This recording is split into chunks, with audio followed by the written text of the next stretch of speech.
Hello and welcome to Tuner Tuesday. So the first car that we have for you here is a R32 Nissan Skyline. This one was sent to us by Galactica1436. I hope I got your name right, I apologise. My pronunciation is generally terrible. I drove the R33 Skyline a while ago and that was a really good car, so yeah, I'm hoping this one here is going to do pretty well. Now, modification wise, this is already a relatively high B-class car, so there isn't a huge amount you can do with it. This one has been made rear wheel drive, which is always good. It's added about 20 horsepower and lost about 300 pounds. Judging by the ride height, I'm guessing it's got sport suspension because it's pretty low, and I would imagine it has got racing brakes and stuff because it does stop pretty well. Now, there are a few issues with this car. It's generally, I have to say, a really nice car to drive. Stig liked it and I drove it a couple of laps and it's quite nice. There is quite a bit of understeer though, as we see here, coming through or after the jump. Stig sort of understeering off wide. You kind of get the hang of it after a while, but it's sort of surprisingly understeery for a rear-wheel drive car.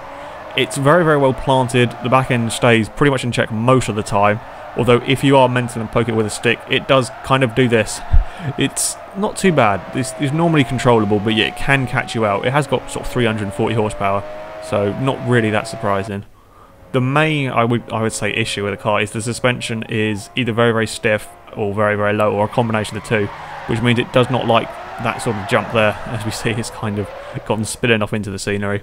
It's not a major part of the track, so it's alright for most of it. It's just it can sort of catch you out through there, which, yeah, it made it a little bit tricky. You have to get your line perfect up there, otherwise it doesn't particularly like it. So we're going on to the fastest lap now. Now the first corner, Stig does go over the grass there. It doesn't dirty the lap, so we allow it. So yeah, it's a faster line through there anyway, so yeah, we're going to let him do it, so don't shout at us in the comment section. This section of the track is fantastic. I'm going to call it like the bomb hole corner or something. It's a brilliant corner down here. It's doing about 112 flat out through the apex. The rear of the car is really quite stable, so you can do that in this. Up to here, this is where it struggles now. This is turn 3 or something. He gets a little bit of understeer. It wants to sort of understeer off the track, but he managed to keep it all under control nicely.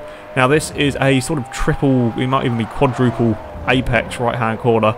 It's a slightly strange corner. This Nissan does struggle through here because the understeer kind of makes it want to go off the track. And the final corner is a long sort of left-hander.